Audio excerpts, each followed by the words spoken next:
Hello बच्चा party, welcome to Alexa learning point. आप सभी का हार्दिक स्वागत अभिनंदन करते हैं आपके अपने YouTube channel Alexa learning point में। आज बेटा वॉइस की हमारा पार्ट थर्ड, जिसमें हम बेटा इंपरेटिव सेंटेंस को डिस्कस करने वाले हैं। और लास्ट क्लासेस में हमने बेटा असर्टिव को देखा, उसके बाद वाले पार्ट टू में हमने इंटरोगेटिव सेंटेंस को पूरा देखा है। और अब हम देखेंगे इंपरेटिव सेंटेंस। तो वॉइस में बेटा हम क्या देखने वाले हैं? Imperative sentence. इंपरेटिव सेंटेंस जो सेंटेंस किससे स्टार्ट होंगे बेटा? वर्ब से। वर्ब से स्टार्ट नहीं होंगे तो किससे होंगे बेटा? डू नॉट से। डू नॉट से नहीं तो डोंट से। डोंट से नहीं तो प्लीज, काइंडली, लेट से स्टार्ट होने वाले सेंटेंस को हम इंपरेटिव सेंटेंस कहते हैं। तो लाल, इसको हम दो भागों में डिवाइड करेंगे इस सेंटेंस को बेटा। कितने पार्ट में? दो पार्ट में। पहले को नाम दे दिया बेटा ट्रांसिटिव वर्ब वाले पार्ट में। किसमें बेटा? Transitive verb. और सेकंड को बेटा नाम दिया क्या?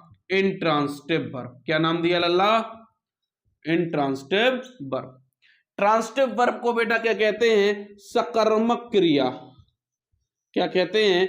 सकर्मक क्रिया। इंट्रांसिटिव को लल्ला अकर्मक क्रिया। अकर्मक क्रिया।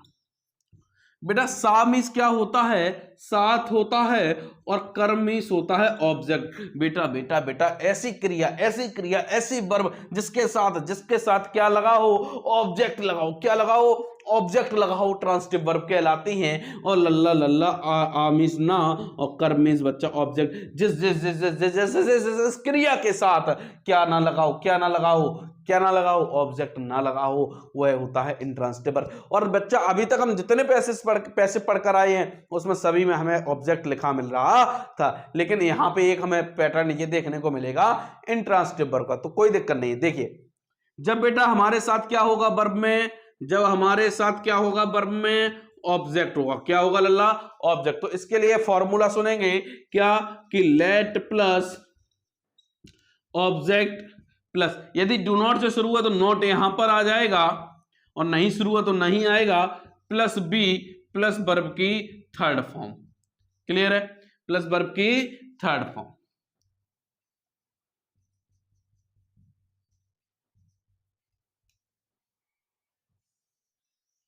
प्लस वर्ब की थर्ड फॉर्म। तो देखिए यहां पे एक सेंटेंस मैंने लिखा, प्लीज डू इट। इसको करिए, प्लीज डू इट। तो इट यहां पे ऑब्जेक्ट है। अब देखो बेटा बनाएंगे तो लेट ऑब्जेक्ट क्या है? इट को उठाएंगे, बी लगाएंगे। डू नॉट लिखा क्या? नहीं लिखा, नॉट नहीं आएगा। बी वर्ब की थर्ड फॉर्म, डन। डन। तो लेट इट बी डन। अब देखो सर पूछो प्लीज कहां गया? तो प्लीज का सेंस बेटा किस में छिपा है? लेट में छिपा हुआ है। तो एक और एग्जांपल समझते हैं। मैंने लिखा बेटा do not call him. Do not call him, उसे मत बुलाओ। तो बेटा डू नॉट कॉल हिम, तो बेटा ये क्या हो जाएगा? लेट ऑब्जेक्ट क्या? हिम। अब यहां पे ही मत लिख देना, इसको सब्जेक्ट मत बना देना। तो लेट हिम।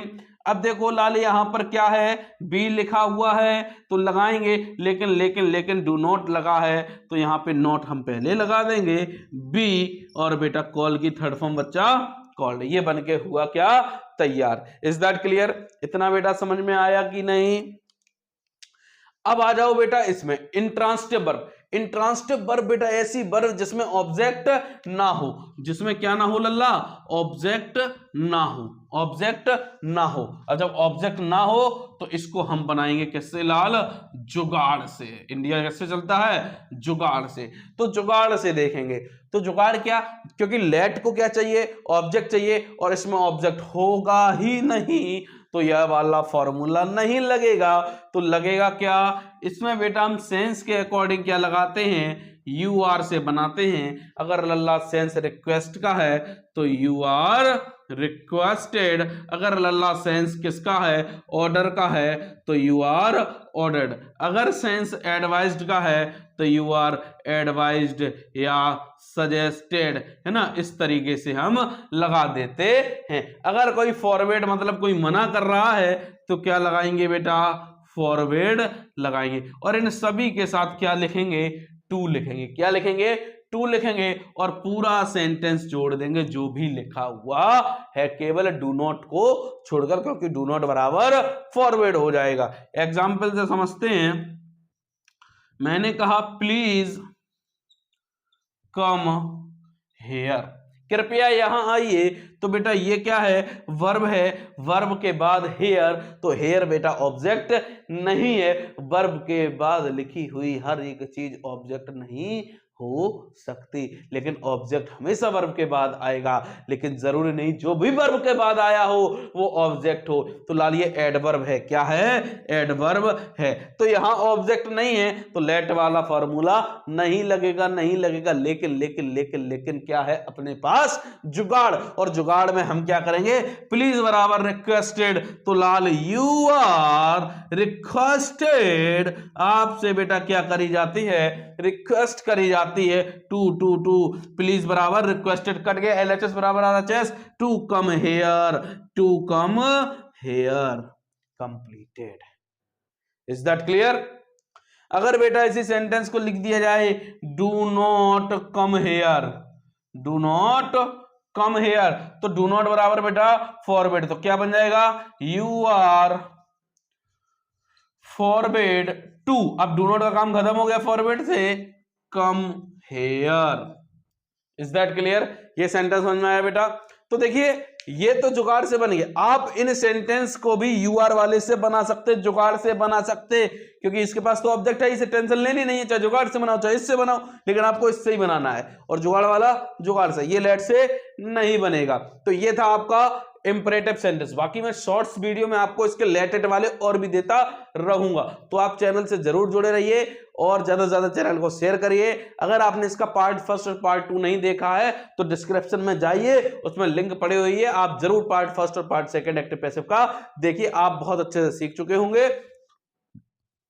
और इस चैनल को ज्यादा से ज्यादा जरूर शेयर करिए, क्योंकि जो भी दूर से जो लोग हैं उन्हें एक अच्छा कंटेंट मिल पाए। एग्जाम ओरिएंटेड क्लासेस हैं, यूपी बोर्ड को नजर करते हुए क्लासेस हैं। तो मिलते हैं नेक्स्ट क्लास में। Thank you so much. Channel को ज्यादा से ज्यादा शेयर और सब्सक्राइब जरूर कराइए। टारगेट है इस मंथ का 500 सब्सक्राइबर्स का, ये आपकी जिम्मेदारी है। तो मिलते हैं किसी नेक्स्ट सेशन में। Thank you so much.